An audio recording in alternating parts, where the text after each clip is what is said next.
International Women's Day. What comes in your mind like a day to day? Of course, when this day comes, it's so killer that in my mind definitely is my mother, because I think this is the first creation I ever witnessed. So it's so killer that I'm going my mother, then Echidaka or the rest of my family. So usually on such a day, I run home. Nange ndi baby munda njagala okumbitako okubeera around family, you know. So and that happens better back home. So Women's Day, the first thing is family. Yeah. I believe Notetuli Kampala. Bit outside Kampala. Yeah.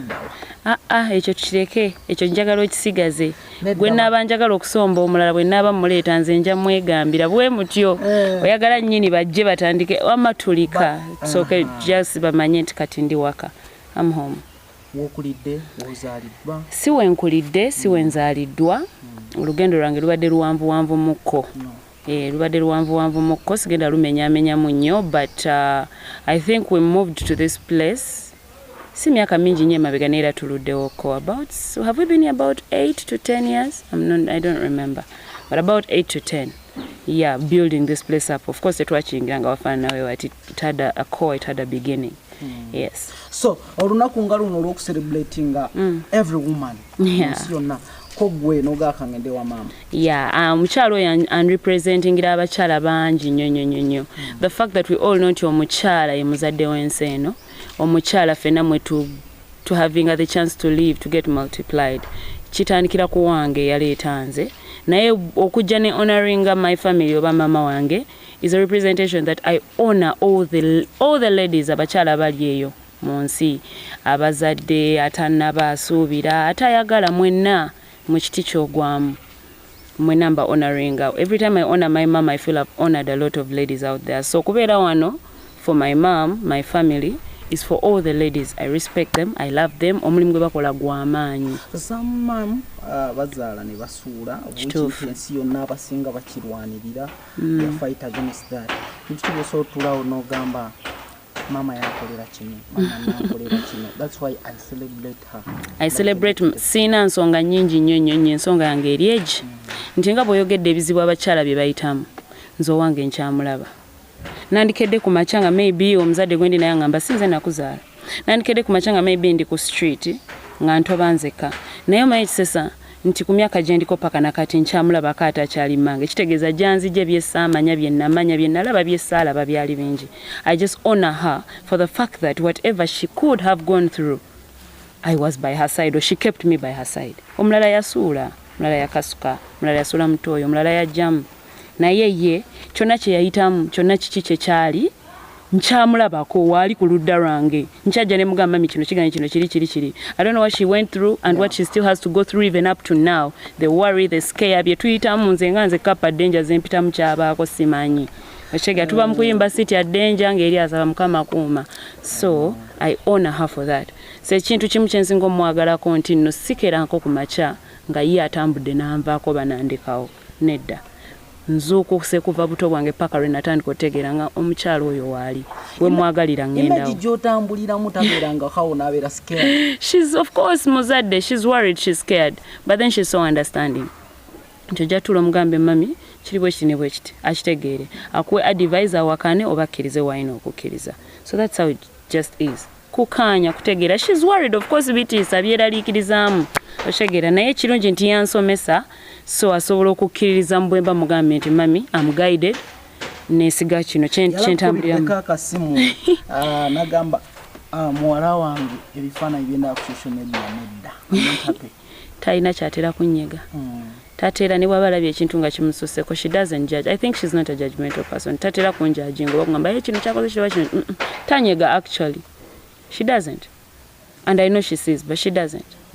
Kuba kimanyi ndi muntu mukulu, ntuuse emyaka egyesalirewo ejawula ku kibi n'ekirungi. Saamanya nti bwe mba nkoze ekibi akimanyi nasazeewo kikola. So she'll advise. We are home tuli waka wa mama. Are you the first celebrity in the family? It depends on how you describe celebrity, but yeah, getting known out to the world.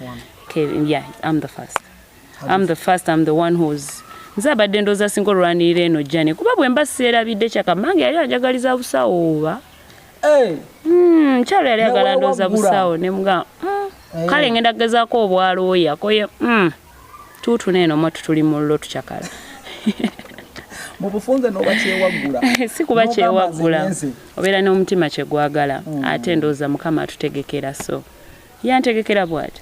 Okay, family engevuddemu one icon nga yasoose. I take like example of Chameleon. We have learned Batobe najja nga abatemere kubo. What is your plan for your family, for your brothers and sisters? Well, like I said earlier, I contribute everything I'm supposed to contribute. I assist where I'm supposed to assist, and I leave the rest to God. I am doing the best I can with wherever I'm supposed to help. With what? Because buli omu aba yeetaaga ekintu kya njawulo.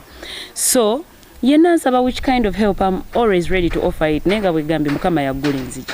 Shegera. So, I offer all the help I'm supposed to offer to not only my family, but whoever needs it. Sometimes eno help ejira mu bintu bya njawulo, zisobola okuba ssente, zisobola okuba advice, zisobola okuba obuyambi. So I do support anywhere I'm supposed to do it.